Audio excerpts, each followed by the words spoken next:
The sound of gravel crunching beneath my truck tires was always a comfort to me.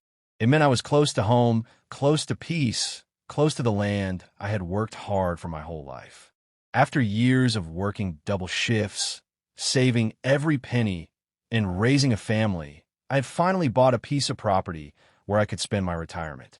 A place with trees that swayed in the breeze, a pond where geese landed in the evenings, and enough room to breathe without anyone's rules pressing down on me. Or so I thought. When I first bought the land, the realtor mentioned that there was a homeowners association nearby, but not for this property. My lot was just outside the lines they controlled.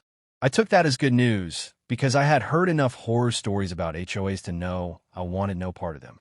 I liked the idea of planting what I wanted, fixing things on my own terms, and sitting on the porch with no one measuring the color of my shutters or the height of my grass. Freedom was what I paid for, and freedom was what I expected. But on the second week after moving in, I met Karen. She wasn't introduced to me as Karen, of course. Her real name was probably something like Susan or Linda, but every story has its Karen, and she wore the title well. She pulled up in her golf cart, visor on, clipboard in hand, and that expression that told me she had been watching me before she even stopped. "Excuse me," she said, without a smile. "We need to discuss your violations." I looked around me. Violations? My grass wasn't even 6 inches high yet. My tools were stacked neatly.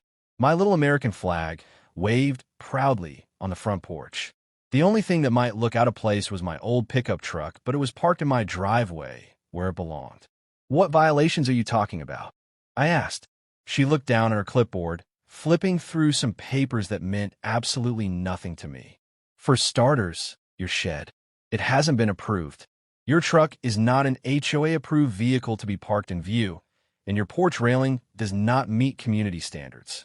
You'll need to submit the appropriate forms and fees." I chuckled, thinking she must have been confused. "Ma'am, I'm not in your HOA. This land isn't part of your community." Her head snapped up, and for the first time I saw the steel in her eyes.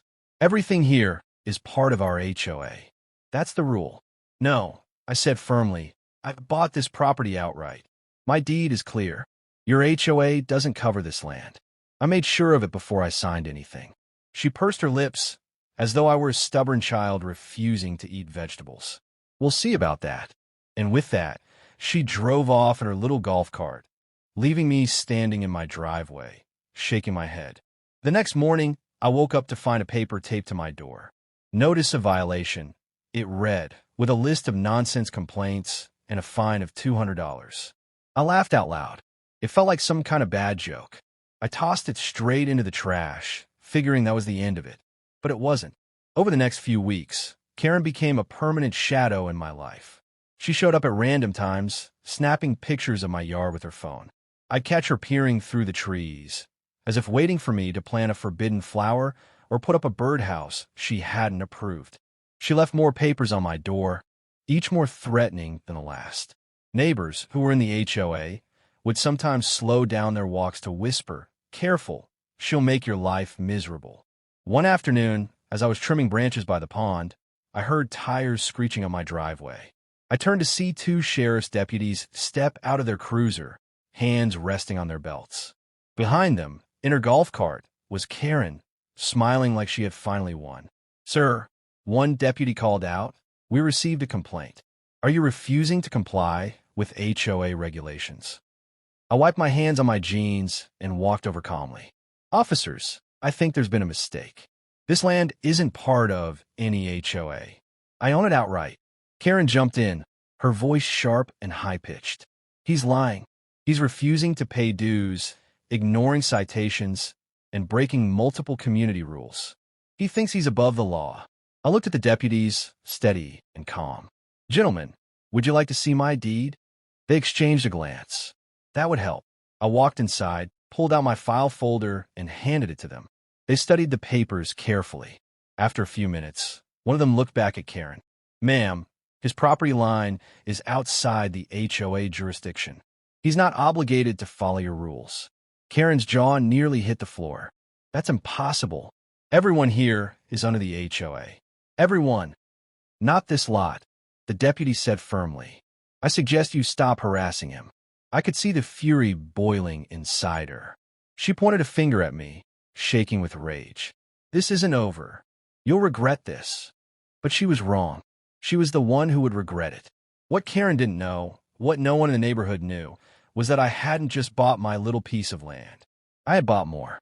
The pond, the stretch of woods, and several lots that bordered her precious HOA were also mine. And through a twist of real estate deals that her HOA board had been too blind to notice, I had ended up as the landlord of the very land their association leased for their clubhouse and tennis courts. I hadn't thought much of it at first. I was content to let them keep doing their thing as long as they paid the lease on time. But after weeks of Karen's harassment, I decided it was time to teach her a lesson in respect. The next month, when the HOA's lease renewal came up, I raised the rent. Not by a little, but by a lot. The kind of increase that would send shockwaves through their budget meetings. Predictably, they called an emergency session. Karen showed up at my gate, fuming. "You can't do this," she shouted.